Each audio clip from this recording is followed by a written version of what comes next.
Okay, hello everyone. Uh, basically, I wanted to read this fic of the corner of no man's land. I've already read it. But I wanted to read it again with you guys. This is the biggest acid trip slash fever dream slash I don't know what the fuck fanfic I have ever read. So let's start with the tags. Rating, mature. Children, get out of here. Get the fuck out of here. Okay? And yes, I know I am a child. I do not care. Archive warning. Graphic depictions of violence. By the way, if you're not comfortable with any of these or you can feel triggered by them, please leave. I don't want you guys to be triggered and stuff. Yay. Gay stuff. Let's go. Oh god. Fandoms. Vocaloid in Utah. Good.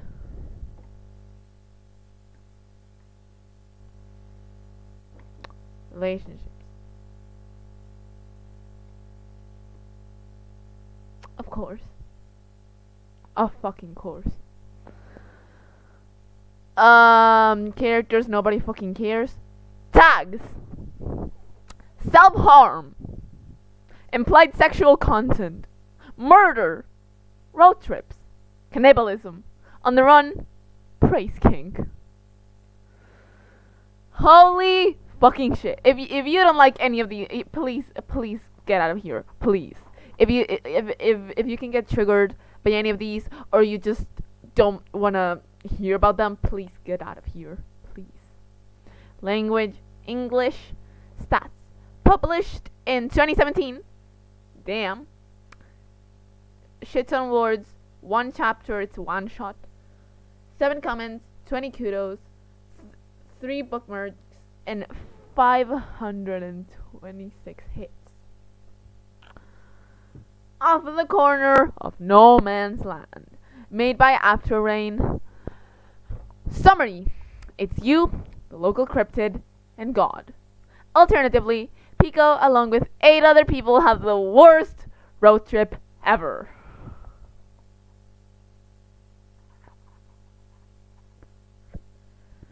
This is gonna be amazing. This is, as you can tell, it's a pretty long fic. So yeah. Let's read the notes.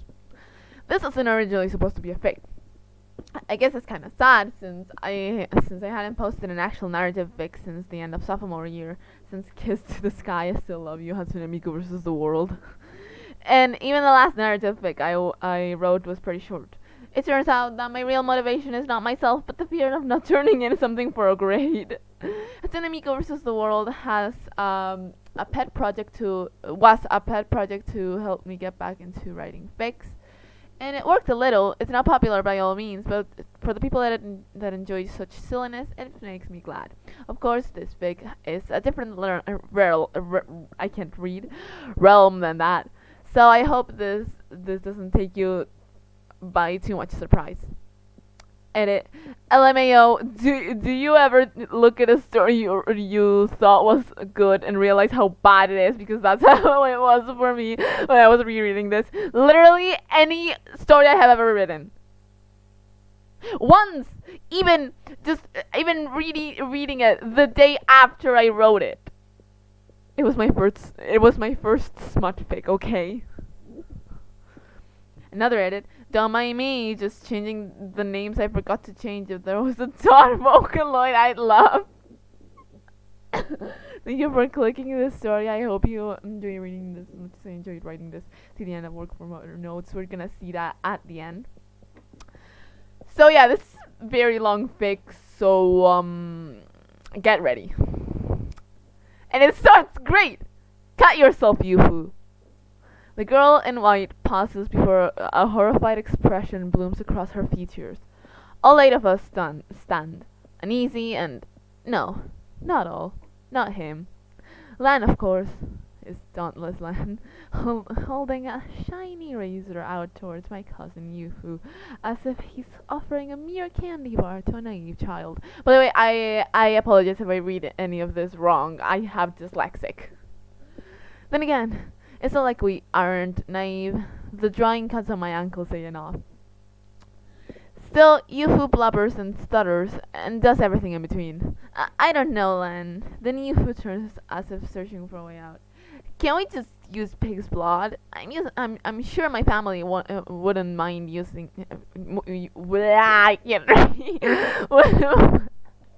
Wouldn't mind missing a pig. I sent this to some friends.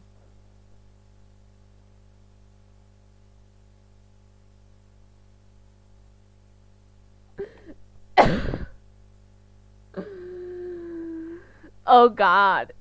I sent this to a whole server. Oh, why am I like this? I'm sure my family wouldn't mind missing a pig.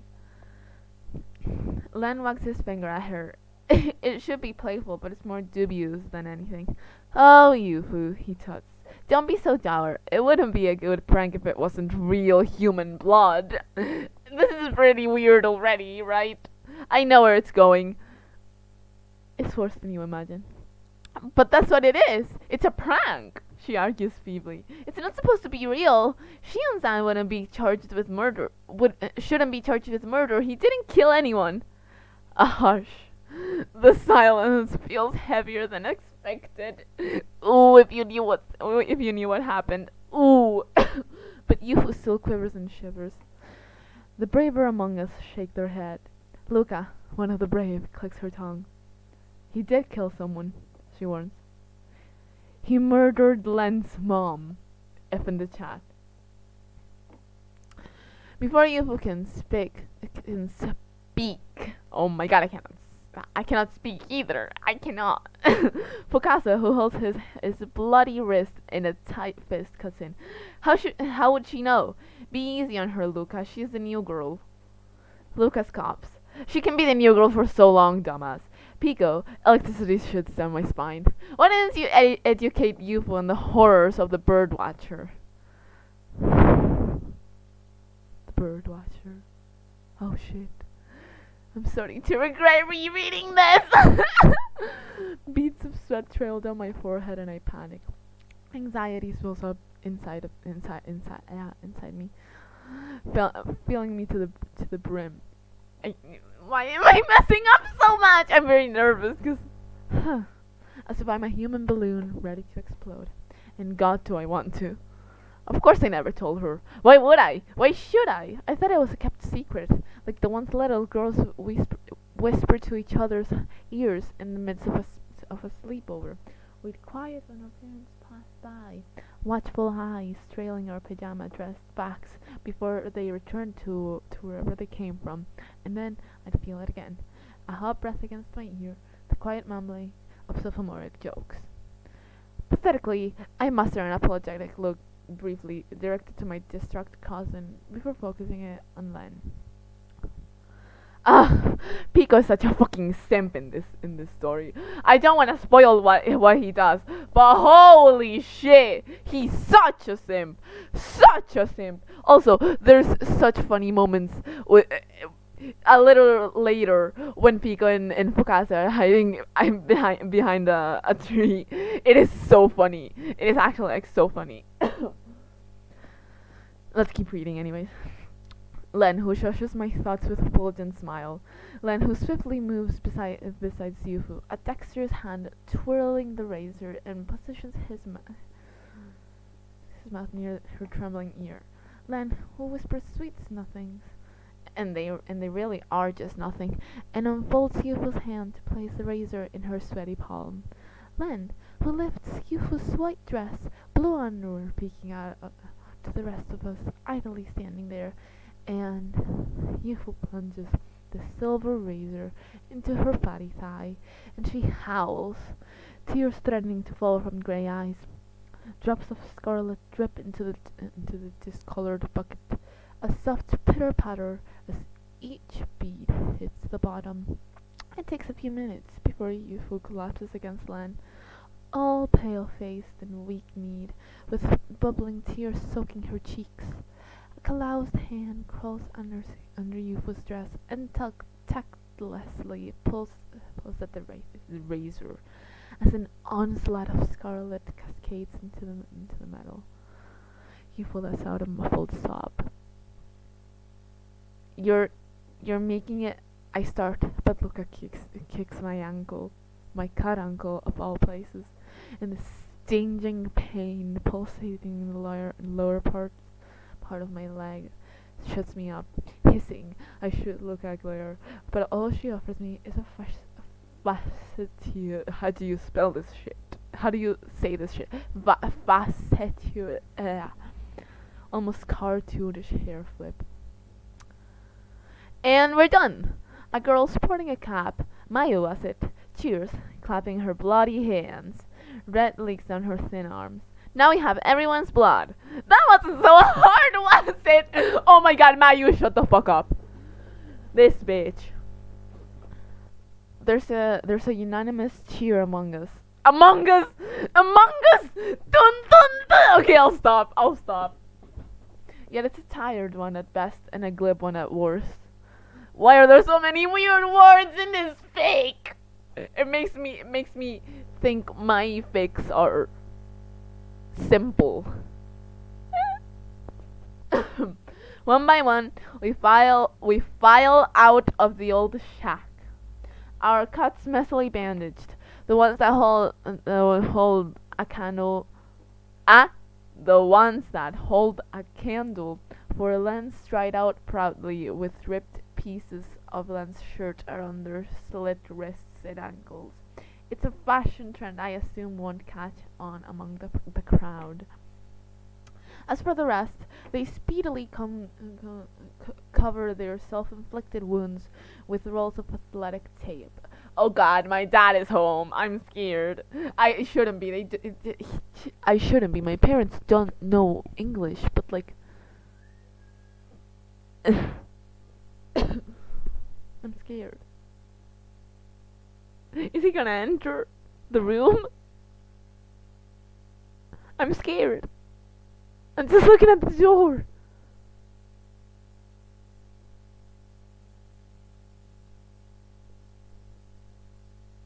Okay, he's going to the living room. Thank God. Thank God. Oh, by the way, there's something I want to show you, but I'll show you later. If I remember.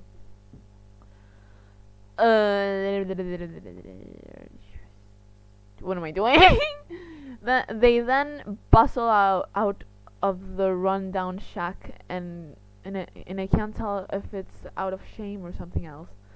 Soon it's just the three of us, Yufu, Len, and myself. The silence is restless, turning over and over on the makeshift bed of our little lives. He's coming over.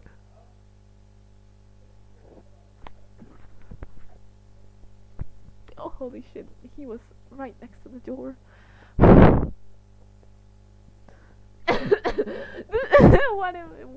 Why am I so scared? The silence is restless, and the makeshift bed of our little lives pushes me out of the shack after a beat. My feet padding away to the exit. Even as I leave, however, I can still hear the hot whisper of the devil. Yeah, he calls Len devil. It fits. As he lies to my cousin. Thank you, Yufu, for being the last. When I'm outside, that ripped cloth around my ankle only seems to taunt me. I don't tell her I'm the first. For someone as ingenious, what? as Len, the plan does feel lackluster. We throw the buckets of blood at the bird watcher and run like hell. Is what he said. That's what he said. I mean, yeah, I still feel like a complete Nimrod, hiding behind some tree and waiting for the bird watcher to pop out of thin air. Besides me is Fukase, who buried himself with carving into the tree with a stolen knife and making fart noises. Ah, we love Fuka. Oh, I'm so sad because of what happens to him later in the story. Oh god. If the bird watcher isn't going to kill us, Len sure will.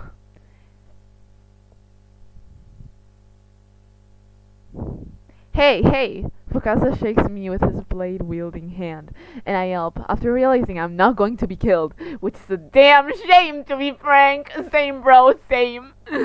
Such a mood. I inwardly groan and give him the best glare my tired self can manage through my ski mask. Don't give me that, Fukasa chides. Is that how you say that word? This time he nudges me, playful. Just wanna ask you something. What? The question, if I can even call it that, comes out more like a statement.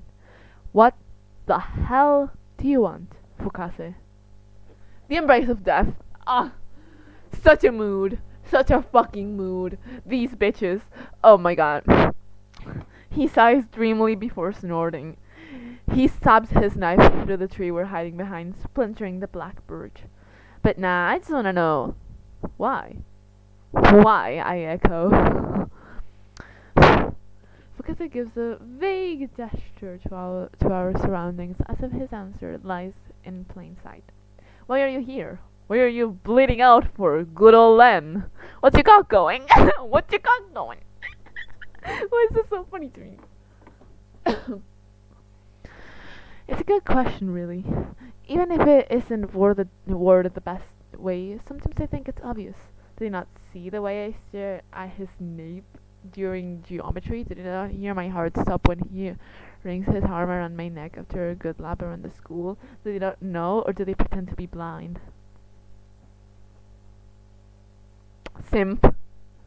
And this is not very simpy, but like, he literally cut his ankle for him, and later he's gonna do even worse stuff. Holy shit. Oh my god, I got... May the force be with you. Oh my god! You're right, it's Star Wars Day. I can't even say that. Eleanor Forte is speaking to me. Slay, I love Rollercoin. Okay, anyways. I'm recording. I gotta remember that. Holy fucking shit.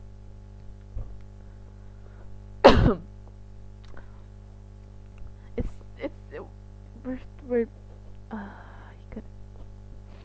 I shrug.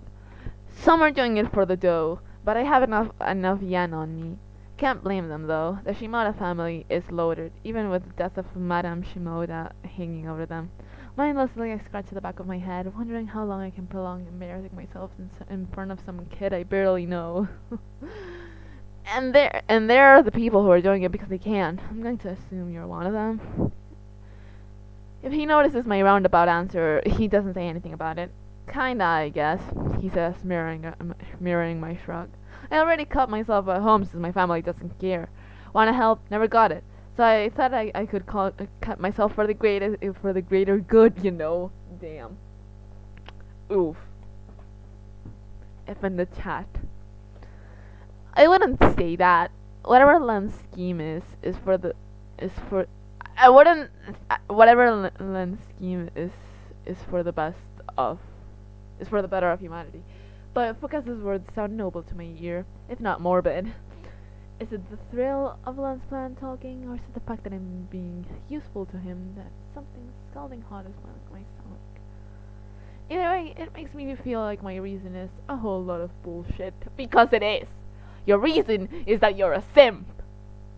But I still love you. But what's even more bullshit than that? I did it because I love him. Sounds way too Shakespearean for my taste. He's not Romeo, and I'm no Juliet. If anything, we're two lonely people lost in an author's gaudy words. Then we wouldn't have names. Our lives are too short to be branded by reckless people, ending in a couple mere pages. We'd give ourselves titles instead. The devil suits him, I think, and I, the fool, finishes Fukase gripping his knife and pulling it out of the black birch tree with a huff. He's so fucking right, though. You're kinda dumb for liking him, but I get it. You wanna get some, and Len isn't that half bad looking at the rest of us. Your cousin Yufu really wants to hit it too. I don't bother to hide my cringe. Fukase taps my shoulder and points to the tree we're hiding behind. I sent a screenshot of this line to some of my friends. Initially confused, I soon realized he's been carving something all this time. A carved heart in the black birch wood reads Pico plus Len, mocking me where I stand. Oh my god, Fuka is the best. I love him so much. Suddenly, Fukase lunges at the tree, dragging his knife straight through the unsymmetrical heart. Damn! The cut pierces deeper than the rest of the carving, but maybe that's the point. He twists the dull blade into the black birch until it comes off with a clean snap.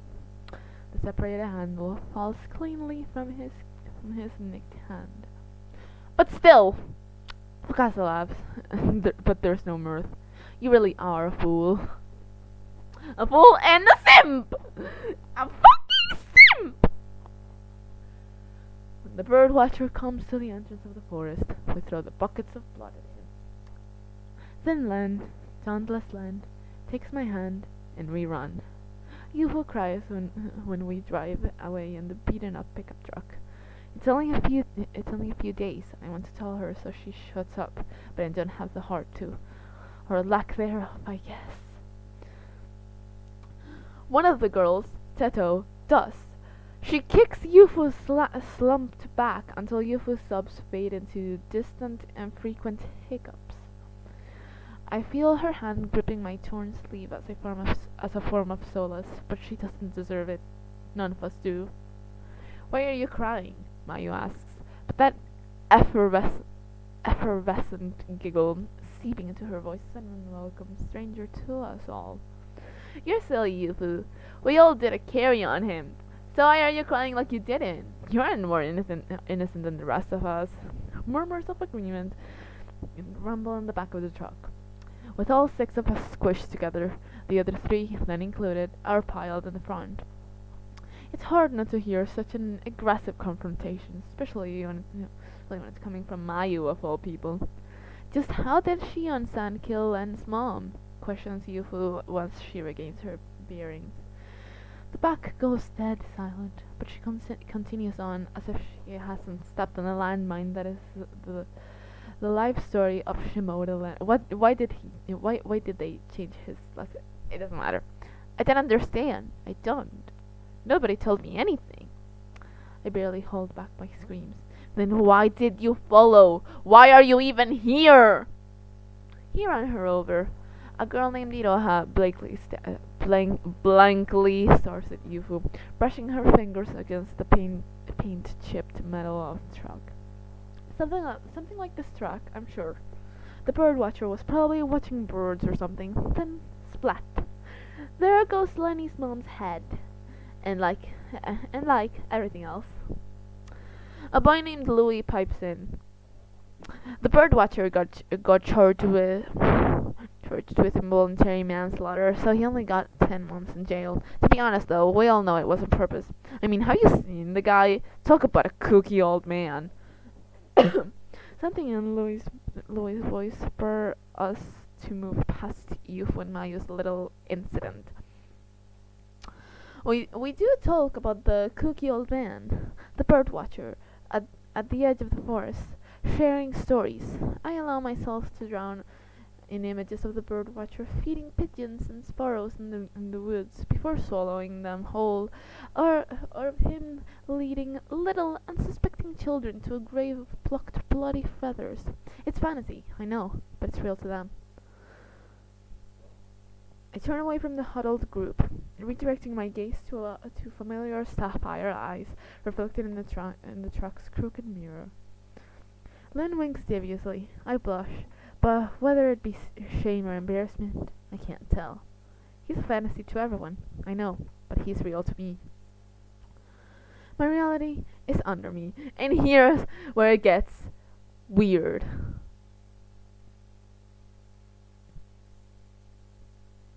Here's where it gets so weird that I don't even want to read it. Can you? I feel like you guys could read it.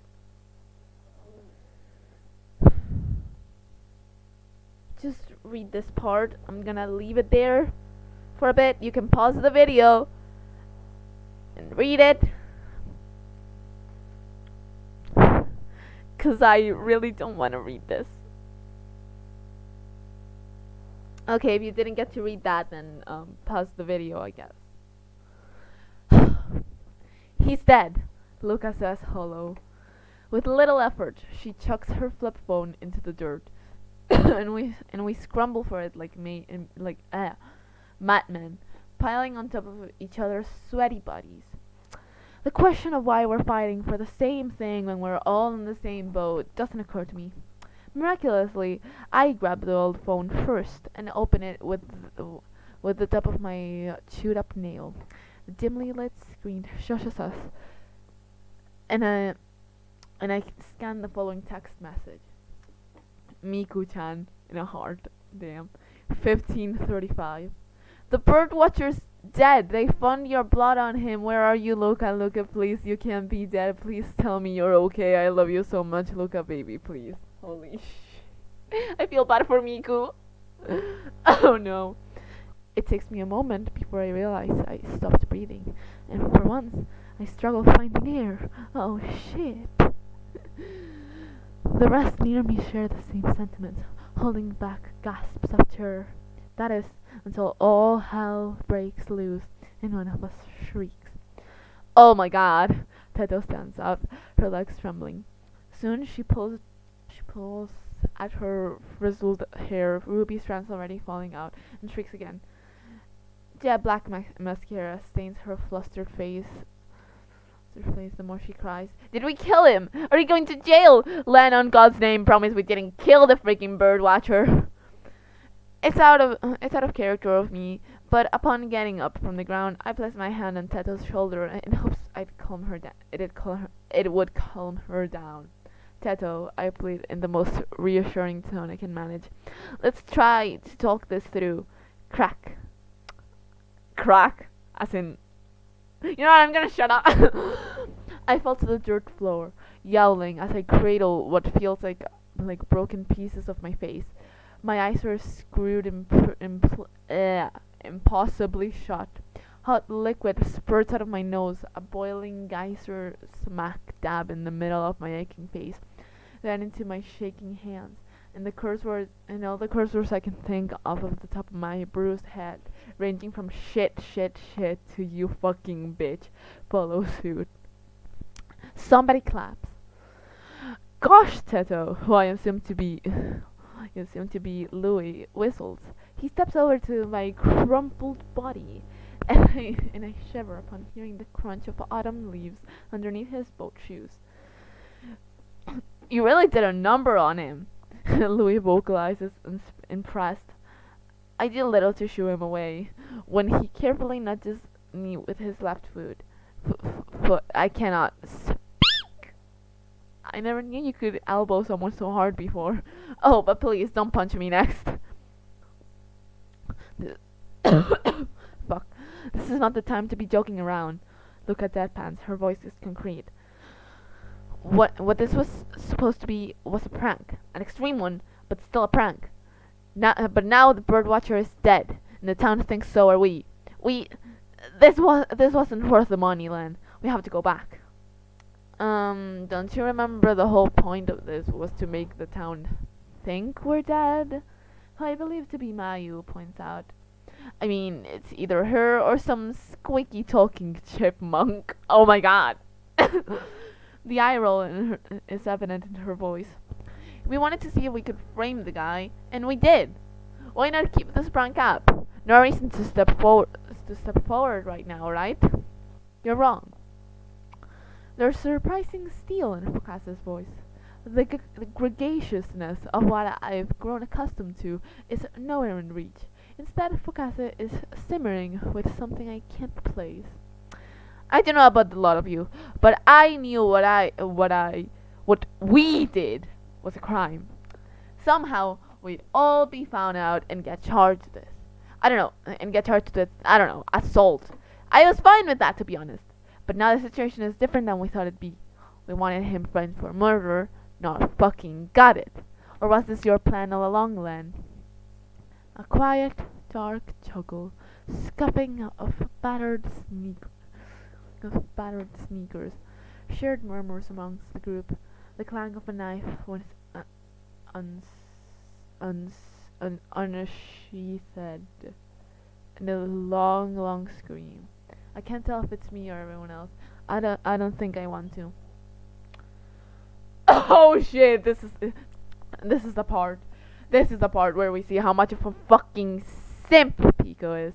And this is the part where I literally threw away my phone into my bed and ran to the other part of my room. And I was like, what the fuck? When I wake up, the first thing that strikes me as odd is what exactly am I waking up from? Being unconscious, I guess. I didn't even realize I was knocked out cold until my eyes flutter open to the expanse of a cloudless sky. The birds don't sing anymore. Instead, silence overcasts everything around me. I just never knew it could be so deafening. Groggy, I pick my sore limbs off the soil. There's a certain stiffness to my face, and when I place a dirty hand on what I assume is my broken-ass nose, the rough, crusted blood that brushes against my fingertips doesn't startle me in the slightest. I groan, praying that someone had been smart enough to bring a first aid kit on our little road trip. Wakey wakey, sings a happy Mayu, more so than usual. She trills around me, a strange exalted breath of life in her step. Her chip-on dress is scathed. How do you read this shit? And nicked and stained with a strange brown liquid. Seeing that I'm awake, she giggles, placing a chaste kiss on my soiled cheek. Let's have breakfast, okie dokie. Immediately, a pungent odor overfills my nostrils, and I gag. It's god-awful, something akin to roadkill doused in aged horse piss. Grey fumes of smoke filter into the blue sky, stinging my bloodshot eyes, as a dancing, saturated flame unfurls across gathered logs of wood. And there, turning and turning over the fire, is Fukasa's severed head, once lively eyes bulging at me with a blank look. I'm very sorry, guys. I didn't write this fic. I'm just reading it. As it bubbles up my sore throat, I vomit. Ghastly liquids pour out of my mouth as tears spill into my bruised cheeks and into the dirt. I almost don't register the soft hand on my shoulder until a tender voice rings in my ears. Pico, glances lovingly. I made you breakfast. Want to have a bite? And here is the absolute simpiness of this bitch. Like a fool, I nod to his beat. He ate a human being just because of it. The absolute simpiness of this bitch. Oh my god. Luca is dead. Teto is dead. Fukasa is dead. And for what? They have something against red slash pink haired people. That's why.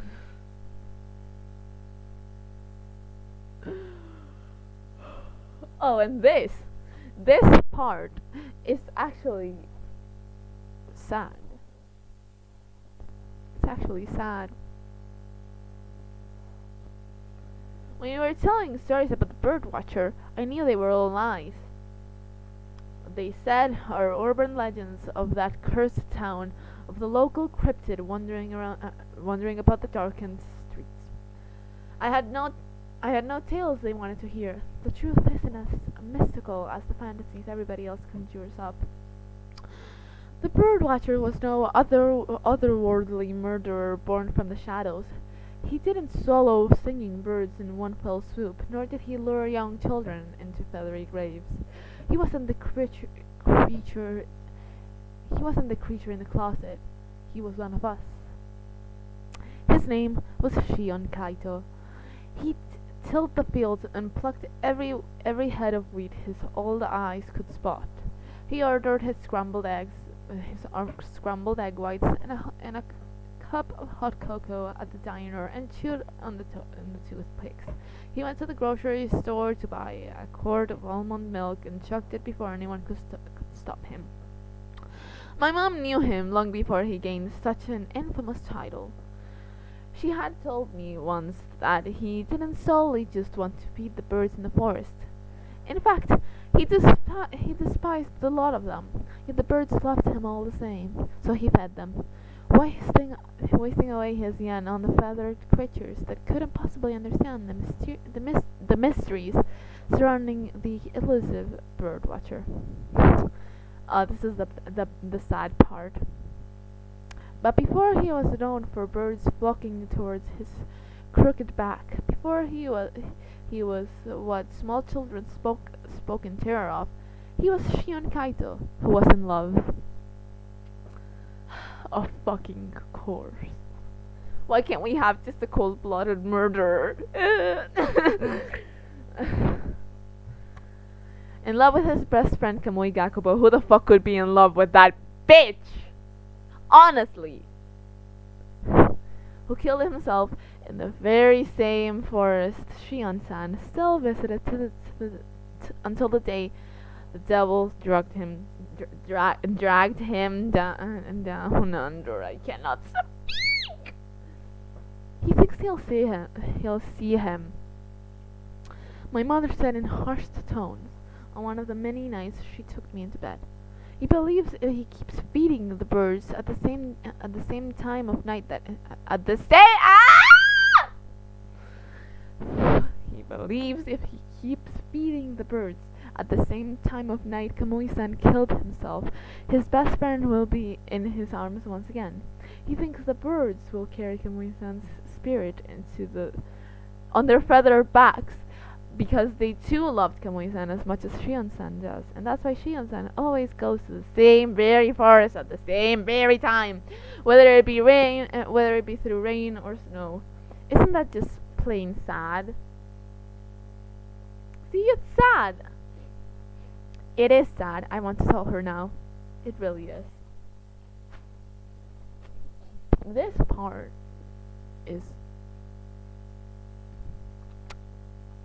part confused me a bit when I first read it. I didn't murder him, you know. Len says coolly in the shell of my ear after we fucked. Just so casually, the way you say it, I love it. It's so funny. Just after we fucked. Why is it so funny?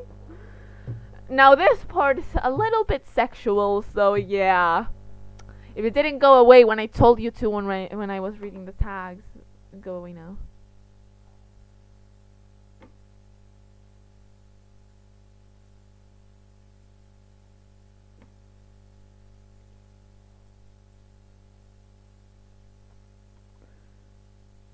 Okay, the grammar. This is Eleanor speaking of this fucking fic. I might read it just because. Okay, fine. Okay, fine. The grammar is good. Not gonna lie, but the content just in the beginning is horrible. Why the fuck is it? Ha ha ha. Self-harm, funny prank. That topic is serious, man. You don't get it. You don't get it. The prank is not. What the fuck? Because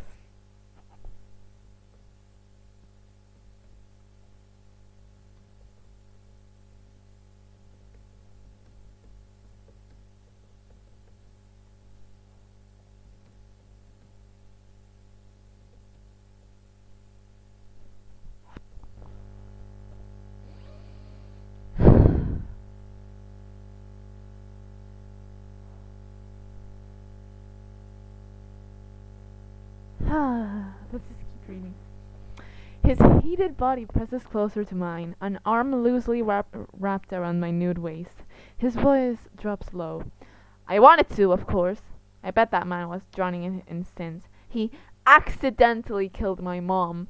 What bullshit. Just how many more did he accidentally kill? I should reward whoever reward whoever killed the bastard. There's some strong language here. I said that when he said bastard and not fuck. Damn. I didn't answer him. With my naked back turned away, I wait, my index finger brainlessly tapping the blanket underneath us. I told him I wanted him desperately, and he gave it to me in the quiet of an abandoned, broken down farm. Being fucked in some barn after eating a human being isn't what I imagined my first time to be. But I guess the beggars can't be choosers. The first time I read that, I was like, that's an r/new sentence moment. I suppose we are murderers too, Len continues. But Luca, Teto, Fukase, they wanted to kill us. Kill this! His grip on me promptly tightens. Damn, this bitch. We would be rotting in some shitty jail cell, and now that we just fuck to our heart's content, I think I'd die if I had to let something good like you go. When I read this, I was like, oh, well, he's not such a son of a bitch after all. He still is a fucking son of a bitch, but not as much as I thought. Oh, my blood runs cold. Really? A pause. Len speaks with caution. Yes? Oh shit. Oh my lord. Take a favorite. Oh, the enemies! Keep reading.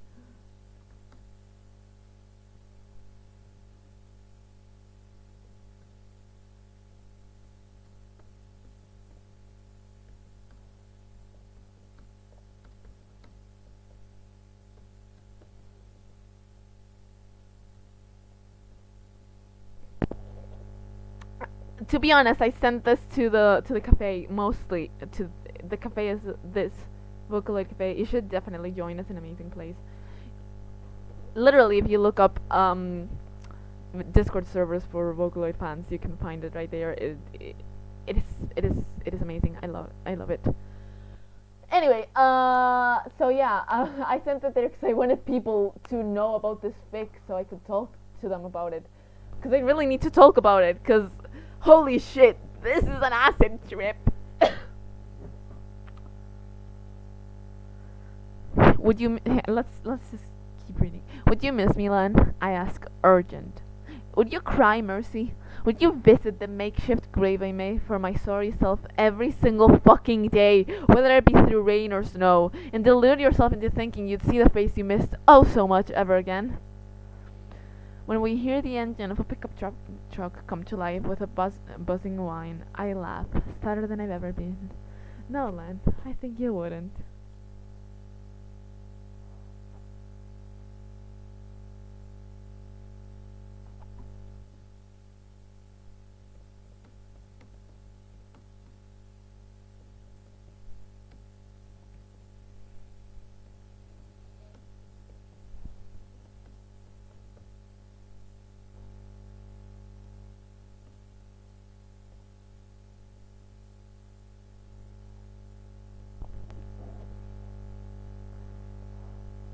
Pure anger dawns on Len's perfect, not perfect at all face, and he clouts me in the back of the head. Scrambling, he shimmies. What the fuck is that word? Stop using such weird words.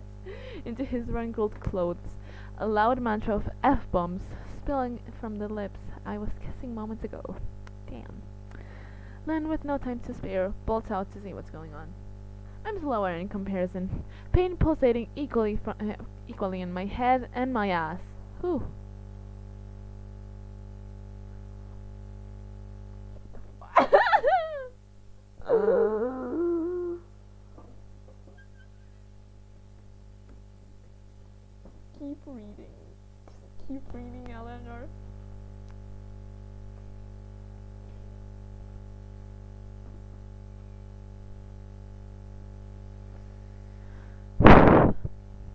I gingerly picked myself up, putting my clothes on with speed's equivalent of a sloth. Same, bro, same. I limped to the entrance of the barn, one tentative leg in front of the other. When I reach outside, Len is screaming his pretty little head off. After he's been such a son of a bitch, you're still complimenting him. Holy shit. A wild look in his eyes, and a sharp knife in his hand. Louis and Iroha stand firm. However, wielding razor blades or forming tools stolen from the barn. I cannot read. Mayu's body lies crumpled on the ground in between them. Slender limbs angled in ways they shouldn't be. Ooh, that creeps me out. Her head is bashed from behind, oozing out crimson, but at least there's a small smile on her discolored face. Peaceful living. Behind them is a frightful Yufu in her white tattered dress, just waiting to go back home and hide away from the rest of the world.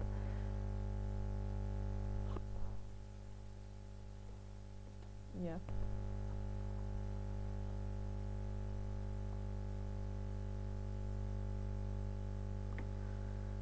Her hands shake, but still grip the steering wheel before her.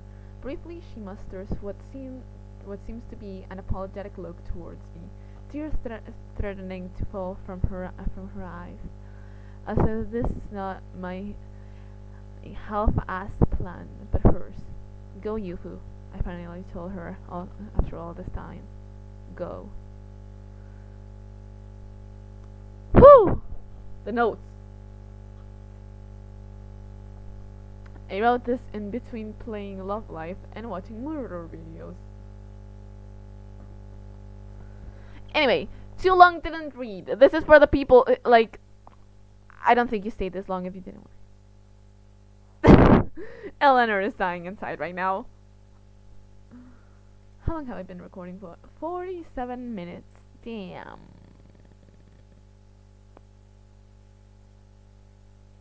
Let's read the TLDR. I don't think I should have told you guys about the TLDR earlier.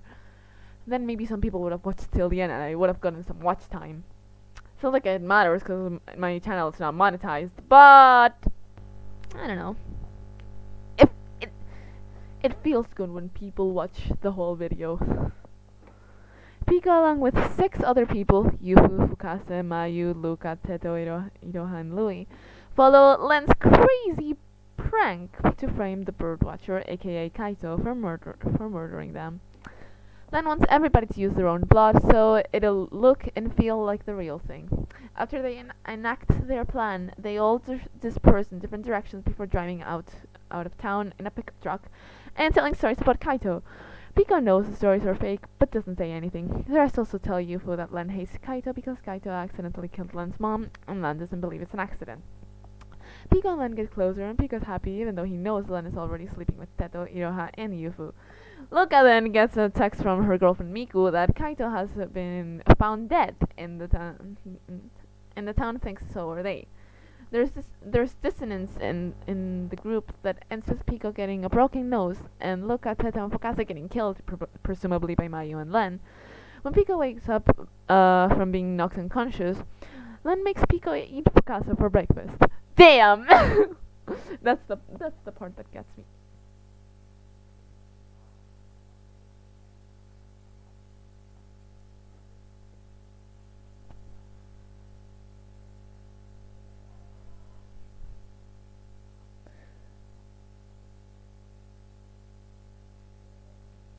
Stop pointing out plot holes, Eleanor! Shut up! Shut up! Guys, don't read the messages Eleanor is sending.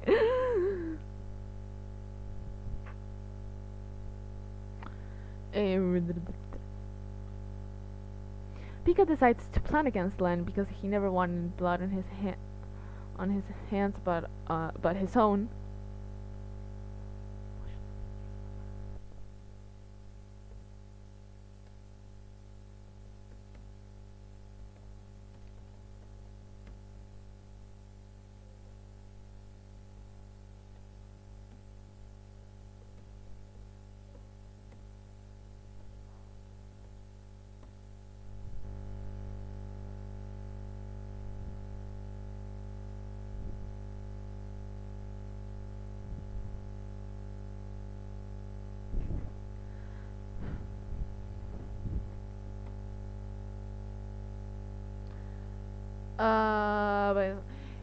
He has Len fuck him while everyone else lets out Mayu secure in the pickup truck.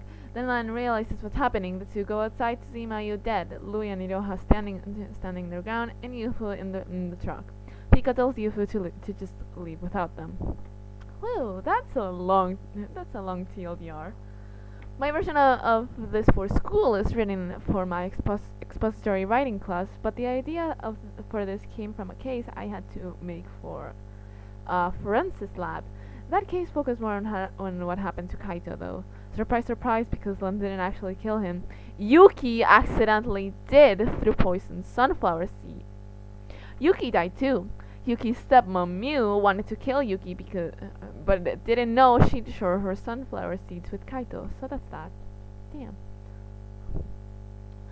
Only you, whoever came back to the town. I let you decide what happens to the rest. Wow. If you're wondering the reasons as to why the 8 of them followed Len, I made a list. Let's go.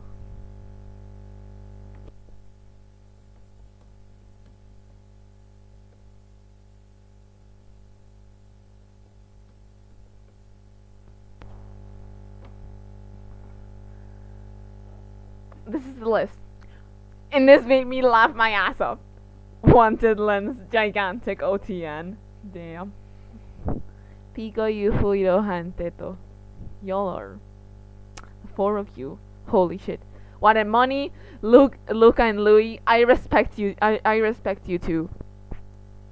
Wanted to for shits and giggles? Mayu, fuck you.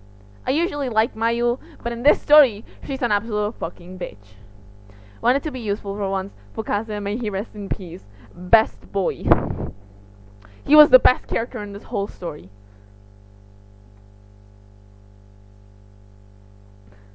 Comment. I love to comment. That felt like a fever dream. That was an acid trip, but I loved it. I threw my phone when I read the part where they eat fuka. Also, even though it's been a while since this was written, I still wanted to comment lmfao. So yeah.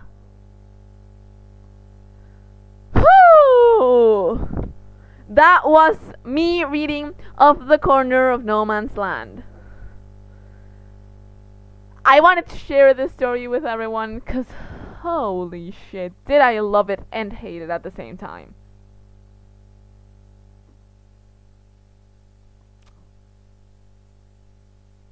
So, basically, join the Vocaloid Cafe. Bye.